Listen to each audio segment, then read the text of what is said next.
Coming up, as we lead you down the sports path, we bring you the highlights of the Hill Murray and White Bear Lake boys hockey matchup. Then we go back in time to revisit one of the most entertaining games in this rivalry series, certainly one of the more memorable matchups. After that, we talked to goaltender Ava Bailey for the #1 team in Class 2A, Hill Murray Pioneers. And by the way, she's only a freshman. I just tried to stay on angle and be in the right position and help my teammates out because they were helping me. And finally, we take one last look at the year 2015 for your Fab 5 schools before we turn the calendar ahead to 2016. All that and more coming up. Getting ready for the face-off in the first period. Let's try, but she'll get.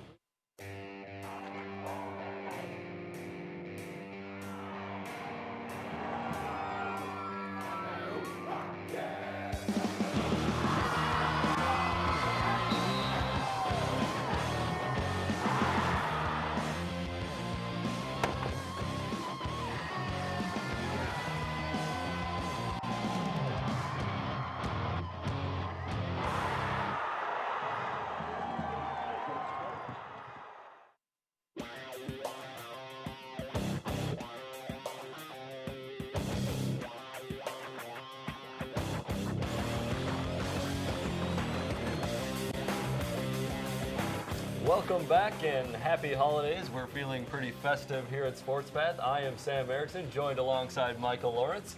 And tonight we will have our last episode of the year 2015, but we of course have a fantastic show lined up for you tonight. Yeah, we are midway through December, and that means that the winter sports are finally underway, including your Fab 5 schools. But first, we want to get things started off right. And of course that means beginning with our trivia question. We have mentioned before that co-head coach Allie Thunstrom of North Tartan was Miss Hockey back in 2006 when she was a student at North.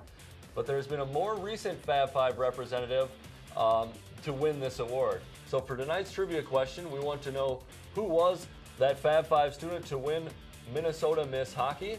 If you want some clues, she was from Hill Murray and won the award back in 2012. Definitely one of the top former players and one of the reasons that Hill Murray has become such a powerhouse in the state. Definitely started that dynasty. And now let's turn our attention over to the hardwoods, starting with the Metro East girls basketball. Tartan is off to a good start with a 3-1 record, and they are led by Sarah Jonowski and Haley Hortz, who they are both averaging over double figures in points. And Matamidi and Hill Murray are having some trouble replacing some of their key starters from graduation a year ago. But the Zephyrs' Emma Grothaus is averaging nearly 21 points a game, and North is having some trouble offensively as they haven't been able to score over 43 points a game this season. And now to our lone representative, White Bear Lake in the Suburban East. They started out this season as a preseason top 10 team, lost to East Ridge, I believe their second game of the year, and have gone on a 5-game winning streak since. A lot of seniors on this team doing very well and looking to make a run towards that state tournament, which they appeared in last year. Yeah, everything's kind of looking good for them so far. Hopefully they're able to come back and make it 2 year in a row for them. That's right. And now I think we're going to take a look at those boys basketball standings. Yeah, 3 Fab 5 schools are undefeated and have conference records so far in the early season. They are North, Matamidi, and Tartan, but the Zephyrs and the Titans will play this Friday night, and the winner will be in the driver's seat in conference play. Matamidi is led by Parker Fox, who's averaged over 22 points a game, while Tartan has 4 players averaging double-digit points total so far. So it should be an interesting contest between these two teams. And in the Suburban East now, it's been a tough start for the White Bear Lake Bears, in which they have only 1 win and 0 conference wins to start the season. You see them at 0-4. They have been outscored by conference opponents 67-49, and none of their players have averaged over 10 points. It's still very early in the relatively young season. We're going to take a short break. When we come back, we take a look at one of the more heated high school rivalries in this part of the Metro, and we even bringing you back some highlights from the past. Stay tuned. Dick Sager cuts the lead in half for the Bears as we go 4-2 with 8 minutes left to play here in the third period. Yeah, that was Nick Sager's third.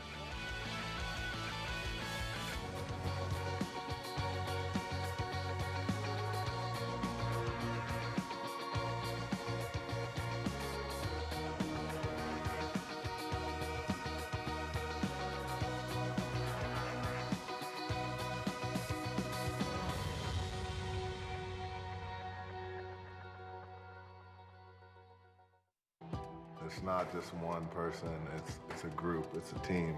Just that simple act is transforming someone else's life. It'll just make you feel so good about yourself. It's one of the best feelings in the world.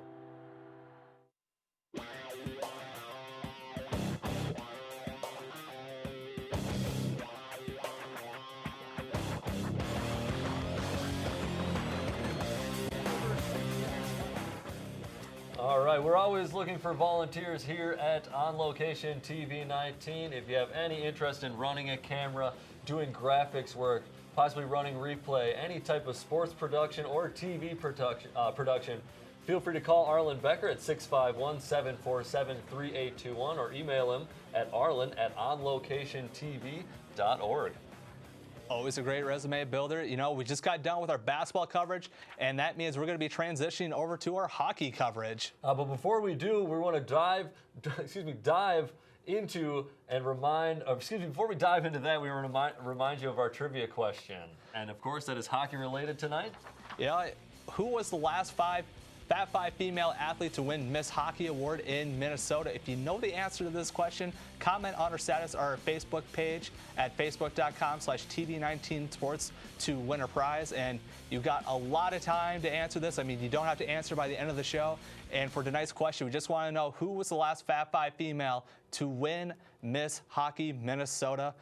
If you know the answer, just go to our Facebook page. Yeah, I hope you have an easier time answering that question than I did setting up that little trivia segment just now. No worries, man. And I think now we are going to transition over to some girls hockey. Take a look at some standings. You see there, yeah, we're looking at Metro East girls hockey standings now, and Hill Murray just having a great start to the season, 8-0, 3-0 in conference. They have not lost a single game in this conference. Since they've been in this conference, which they joined like 2 years ago. Laura Anderson leads the team in goals at 12, but Lindsay Featherstone leads the team in points at 15. She has 4 goals and 14 assists. And North Tartan, you see they're tied at second. And Mahtomedi just behind them in fourth. You know, and now we head down to Aldridge Arena to see the defending state champions, Hill Murray, take on Simley Spartans, who are still searching for their first conference win in the Metro East. And both teams getting ready, warming up, and there's a good look at Pioneers goalie Ava Bailey before the game. She's only a freshman, pretty good starter for them. The Spartans would hold their own, forcing a scoreless first period, but moving to the second, the Pioneers moving the puck around the Simley defense before Jacques Casa gets the game's first goal. Still a tight game going into the third as Spartans give the Pioneers all they could handle. Katie Kaufman gets a nice pass from Taylor Henthorne, who goes glove side, and the Pioneers increase their lead to 2. Later, Hill Murray threatening once again. This time, Kenzie Prater gives it to Laura Anderson in the middle right there, and she one-touches it. And the Pioneers are now having a 3-0 advantage over the Spartans, but they were not done yet. Casa, once again, she'll be getting the call, and she's going to go offensively on the breakaway. And man, oh man, she just powers it to the far side of the net to get Hill Murray's final goal of the game. And they would take this one 4-0 against Simley. Baylor records a shutout as the goaltender, but she got a lot of help from the Hill Murray attack as they outshot the Spartans 45-8 in this matchup. And it sure does make life easy on a goalie when you're getting that sort of offensive production. You got that right. So Hill Murray looking good, beating Simley, a game that you might expect them to win. They have beaten some real good competition so far before that in the season, but they had a big test recently going up against Edina. Both teams were undefeated, and in fact, we got some highlights of that one coming up for you right now. As I said, both teams coming into this one undefeated, a rematch of a state semifinal last year. Of course, Hill Murray winning that one 2-1 on their way to the state title. So getting going here in the first pretty early on. Cameraman gets a little bit fooled there, but the goal does, puck does cross the line. The goal counts, and you start to notice some things flying onto the air. That is a teddy bear toss that this team has decided to do this year. You may recognize this from the NHL level, college level, of course, at youth and high school levels as well. A lot of times it's to do some sort of charity work. And in fact, these teddy bears were donated to Gillette's Children's Hospital so that kids in the hospital could get a nice toy for the holidays. And if you're wondering why they're wrapped in plastic, well, that's to protect them from the ice and water and whatever else may be down on that surface. As you can see, it is a bit of a cleanup effort. If you see any video from the NHL ranks and stuff, thousands of teddy bears raining down, pretty cool stuff. So great thing for the Pioneer program to be doing there. Just a little bit further along here in the first period, Pioneers actually get their second goal of the game. That is Laura Anderson. She gets it assisted from Lindsay Featherstone and Jack Casa. And we'll take another look at that one as a nifty backhand from Anderson. And she actually scored the game winner against Edina last year in that state semifinal game. So Hill Murray rolling right along and winning that. And we had an interview with the goalie Ava Bailey after her shutout. And they're going to give the freshman the nod. So we'll see what she's got in a big. I'm here tonight with the winning goaltender for the Hill Murray Pioneers, number 1, Ava Bailey. Ava, what were some of the things that you did tonight? Both teams are undefeated coming into tonight's game, a huge matchup. What were some of the things you did prior to tonight's game to get ready? Well, I like to juggle, and I have some vision stuff that I work on before every game in practice. And I warmed up with my team, listened to some music, and got out there and played. Absolutely, a fantastic game for you tonight, facing 32 shots, stopping all 32 shots. They were firing at you from all angles. What were some things that you did to stay focused as sometimes your guys' offense really dominated play in the neutral zone? What were some of the things you did to keep focused once they came in and started peppering you? I just tried to stay on angle and be in the right position and help my teammates out because they were helping me, and they got 2 goals right off the bat, which was really nice. So it kind of just led on, and I just tried to focus in on the next shot every time, and that seemed to work for me. Absolutely. Only a freshman. You get the start tonight. Like I said, 32 shots saved. Can you talk a little bit about some of the senior leadership? In particular, number 3, Laura Anderson's been a key player for you guys, not only last year leading the Pioneers to a state title, but also this year. What can you say about some of the leadership that she shows with the team? I love Laura. She's always smiling and laughing, and I've never, even when she falls on the ice or gets hurt, she's always laughing and smiling. And it's just really nice to have someone to look up to who knows what they're doing and has been on the team. And to get to work with someone like that and stay positive all the time is really extremely fun. Okay, in the Suburban East, White Bear Lake finds himself right in the middle of the conference with a record of 4-3, but they are 8-3 overall. Sarah Moy currently has 17 points, which consists of 10 goals and 7 assists. Cindy Sharan is in second on the team for goals scored, tallying 8 so far in the year. So a couple of good hockey programs here on this side of the Metro. Yeah, Hill Murray is definitely going to be the team to watch for this part of the Metro, and it'll be interesting to see if they can cruise their way to another undefeated conference season and possibly that 3rd state title. Got to go for the three-peat. Yeah, and with that being said, we're moving on to the boys' side of things as well. We'll start by talking up about one of the most intense hockey rivalries in all of Minnesota high school sports. And as you see by our graphic, that is the White Bear Lake and Hill Murray matchup, which has quite simply been dubbed as the rivalry at this point. However, this has been quite the lopsided affair, with Pioneers winning the last 10 out of 11 matchups, which includes the most recent one. The average score in this matchup has been 4-2 in the Pioneers' favor. And as you can see, the Bears have been shut out 3 times. The Pioneers have been able to score at least 4 goals 7 times. The only win for the Bears came in the last 11 tries. It came back in 2011 in an exciting 2-overtime game. And believe it or not, we got some throwback highlights for you. Yeah, so we're going back to 2011. This was certainly one of the most exciting games in the series.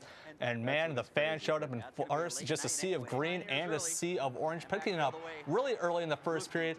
Max Brinkenbein steals the puck from the Pioneers, hustle down the ice, and the Bears draw first blood, and that just gets everyone in the arena pumped for the White Bear side. And White Bear threatening once again.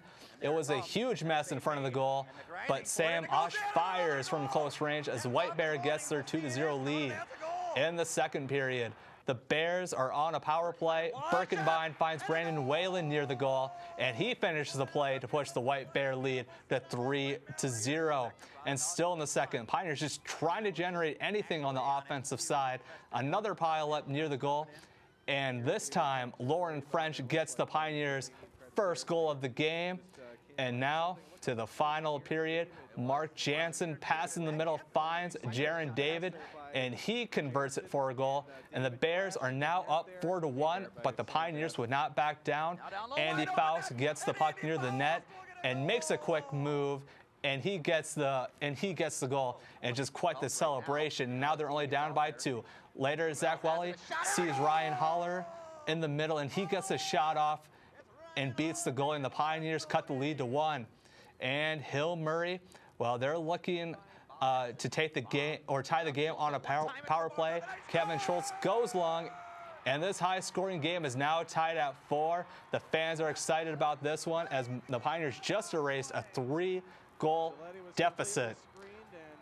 And man, it was going to be close all the way to the finish. This one will go in two OTs, and later Jake Guans passes it to an open Ben Hahi with a wide open goal, but he just does not have the proper touch, and this game is still tied.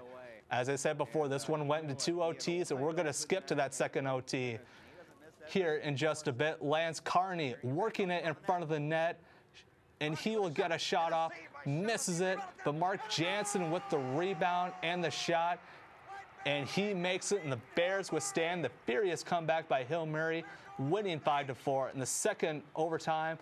What a great game, a great flashback back to 2001, and one of the many fantastic finishes in this series. This will definitely be one that both of these squads will remember, either on the losing end or on the winning end. But just a great game played by both of these teams. And this one was going to be an important one for both of these fan bases. Unfortunately for Hill Murray, they just couldn't get it done back in 2011. What a moment.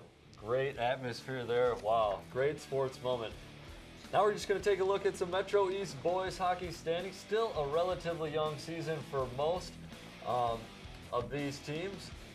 But you see, Mahtomedi is a half game back. They just lost to Hill Murray, but do have 5 wins on that conference season. And speaking of the Hill Murray Pioneers, they have 4 wins, and they are led by Luke Rinaldo, who has 3 goals and 4 assists, which is a total of 7 points. And you see North and Tartan at the bottom there, each searching for their first conference win. And North is, in fact, still looking for that first win on their season overall. And now let's take a look at the Suburban East standings.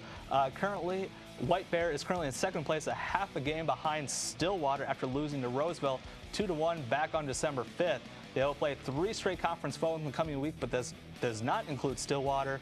So far, the time being, they have to take care of business and hope the Ponies lose one if they want to be atop of the standings. And in fact, we do have a highlight there as White Bear Lake squared off against Hill Murray. Not a conference match if you remember, but it is a Fab 5 matchup. Great atmosphere there. This one got started early. A Hill Murray penalty. Dylan Mills called for a penalty. He's in the penalty box. So remember, White Bear Lake on the power play here, but Luke Rinaldo for the shorthanded Hill Murray Pioneers takes it almost the length of the ice, goes on that blocker hand side, and finds the nice top corner there, top left, to make it a 1-0 game. And just seconds later, we're talking on the same power play that White Bear Lake is on. Don't tell me they let it happen again. They did. This time it's Sean Ryan, number 17 for the Pioneers. This one shorthanded as well, and this one also unassisted. So rivalry game, always kind of unique, always some weird things happening, and this one started off pretty weird. So Mills once again called for the penalty, but that surprisingly brought his team good luck the last time it happened, as they were able to net a couple of shorthanded goals. And would you believe it? They do it a third time with Mills in the penalty box. This one was Brock Bremer, shorthanded and assisted by Luke Rinaldo, as well as Derek Breezy. We'll take another look at that one, as it was a little tough to see on that first shot. Great little backhand as he lifts it up over Parento, the White Bear Lake goalie. So Hill Murray up 3-0 now. We're into the third period. And this one No, it is not shorthanded. This one is just even strength. Marco Reifenberger makes it a 4-0 game, and this one looks all but over as Hill Murray has that commanding 4-0 lead into the third period. But it's a rivalry game, and no team is going to go away no matter what the score is, no matter how much time is left. And White Bear Lake, a bit of a scramble in front of the net. What happened here was that the goalie for Hill Murray kind of left the crease, and one of the Hill Murray defenders tried to glove the puck off the line, which is the correct call, a penalty shot. And Wyatt Newpower of White Bear Lake slots that past the goalie. Impressed with himself, impressed with the showing by White Bear Lake. They stood up the whole game. They never sat down. They were loving it, even with their team down, and make it 4-1 and gives his team a shred of hope. And you see, there's that crowd right there. So with it 4-1 and keeping that hustle going, great job, Brock Larson, starting the turnover. Goalie's out of the net. They somehow kick it back out to number 28, Nick Sager. He slaps it home, and that makes it 4-2. With about 6 minutes left to go in the third period. And the celebration was on for White Bear Lake. Thought they might have had a chance. They had to pull the goalie late in this one, leaving the empty net. And Hill Murray is able to get that empty netted goal to make it 5-2. That would cap things here. So technically Hill Murray gets 4 shorthanded goals out of their 5. We caught up with Coach Bill Lechner after the big win. It was an even play game. This 5-2 is a little deceiving. You know, I thought it was right. Yes, I don't know if I've ever seen. It's been a long time. Been doing this a long time, and I don't know if I've ever seen 3 shorthanded goals. But yeah, we'll take it obviously. But you know, we don't need to get in penalties all day long either. Well, you know, we got a pretty young team, and they're young too. We only have 5 seniors, but what the kids have to learn both ways for White Bear and Hill is no one's ever going to go away in a White Bear Hill rivalry. It doesn't matter what the ratings are. It doesn't matter what time of year, section, regular game. So you have to play. You got to play 51 miles. You got to play the whole game. So you know, both teams will take some lessons from that. Okay, after the break, we will take one final look at some of the top teams, some of your top featured Fab 5 schools from the 2015 school year.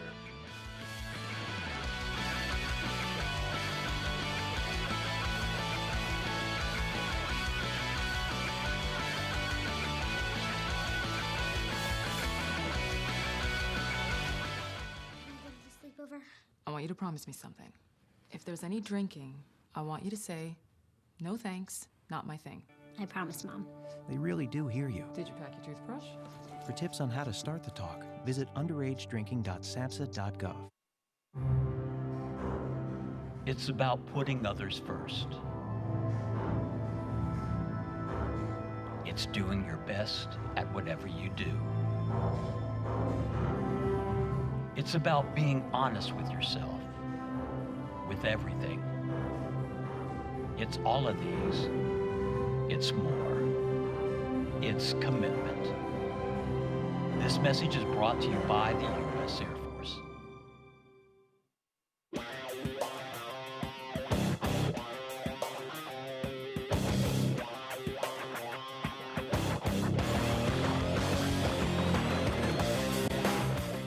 Perhaps you may have missed some of our games, or you may want to rewatch your favorite Fab 5 school's victory. We just want to take the time to remind you that we post all of our broadcasts right on our Facebook page, and this includes old episodes of Sports Path. Be sure to check us out on Facebook and follow us on Twitter to catch the latest and greatest of your Fab 5 schools. And speaking of greatest, let's begin here with our trivia question. And we have mentioned before that co-head coach Allie Thunstrom was Miss Hockey back in 2006 when she was a student at North. Of course, now a coach for North Tartan, but there has been a more recent Fab 5 representative, and we want to know who was the last Fab 5 female athlete to win the Miss Hockey Award. Couple of clues for you. It was in 2012, and she went to Hill Murray. So post the answer to our Facebook page. Be the first one to do so, and you stand to win some fabulous on-location TV19 sports prizes. Yeah, for sure, and welcome back to Sports Path one final time. As we mentioned before, this is going to be our final show of 2015. And looking back on 2015, in that year, 4 out of our 5 Fab schools made state tournament appearance, with the lone exception being Tartan. But hopefully they can make a run in 2016. So it was White Bear, North, Hill Murray, and Mahtomedi who combined for 8 state appearances in the sports we typically cover here on Sports Path. You know, these teams combined to win 2 state titles to go along with the third place finishes. To break it down even further by schools, it goes something like this. As we mentioned several times by now, the Hill Murray girls hockey team were state champions a year ago, making it their second straight title back in 2015. And Montevideo actually made it to state in 4 sports: girls soccer, baseball, boys lacrosse, and boys hockey. Both the boys hockey and girls soccer team went on to finish 3rd in the state. And White Bear Lake captured the state title in boys lacrosse, in which we'll go a little bit further in depth on that in a moment. But the girls basketball team also made the state tournament in Class 4A. And the final team to make the state tournament appearance was the North football team this last fall, advancing to the Class 5A state title after beating Montevideo for the 2nd time this season. Shout out to the Polars. Coach Eric Longton did a great job this year. It was a lot of fun to watch them and their run. You know, and now let's dive further into what we thought were the top teams this past year, starting with the Hill Murray girls hockey team. You see some highlights. This is actually from the state championship game last year. You see down at the XL, they were the number 2 seed going up against number 1 seed Minnetonka, so they were not actually projected to win the state tournament. They do pull the upset, win it 2-1 for their 2nd consecutive state title. Didn't lose much from that team from last year. They lost their top scorer this year, but are looking even better, as we've mentioned numerous times in this episode, and undefeated so far, looking even better on their way to that 3rd straight title. Yeah, for sure. And the only other team in this side of the Metro to win a state title was the White Bear Lake 2015 boys lacrosse team, which just happened to be their first title in the sport, beating Bloomington Jefferson 12-8. They were led by Connor Denhart, who was also the finalist for Mr. Minnesota Lacrosse. Denhart just scored an outstanding 75 goals in the regular and postseason. And just to give you an idea how good this Bear team was, they had 6 players that made up the 12-man roster for the all-tournament team. Last year, this side of the Metro was also very good in lacrosse, and there will probably be another strong year, especially with White Bear hoping that they can repeat the title going ahead in 2016. Definitely. We wish them the best of luck, and all of our Fab 5 schools a great job in 2015, and I'm sure 2016 holds a lot of good as well. Looks like it's about time for us to check in with our trivia question. Not sure if we're doing live contestant winners this week, or we're going to give you a week. But it doesn't look like I'm getting no word that we have any winners. So we will go ahead and just give you that answer. And of course, the last Fab 5 female athlete to win the Miss Hockey Award was? I think they still got some time for a winner. I mean, we're giving them a couple of weeks. This time. We're giving the full slate. So you can check back in our next episode of Sports Path to see if you won. And when will that next Sports Path be, Michael? You know, I believe it will be January 13th, 2016. We'll officially start the new year at the Sports Path desk. And now let's check out some of the upcoming broadcasts here for your Fab 5 sports coverage. Yeah, as we finish out the year in 2015. Waiting on that graphic. It may not come. Have a game coming up on the 18th. There it is. December the 18th, we're going to cover girls basketball, Tartan versus Montevideo. Then on the 21st, we have boys basketball, and Chisago City is going to come on down to White Bear Lake. We'll have that one for you. And then on the 22nd, a little bit of hockey before Christmas, Tartan taking on the Hill Murray Pioneers. You know what? Thank you for watching us in 2015. Hopefully you'll stay with us in 2016. Have a great year. Remember to catch us for your latest and greatest of your Fab 5 schools.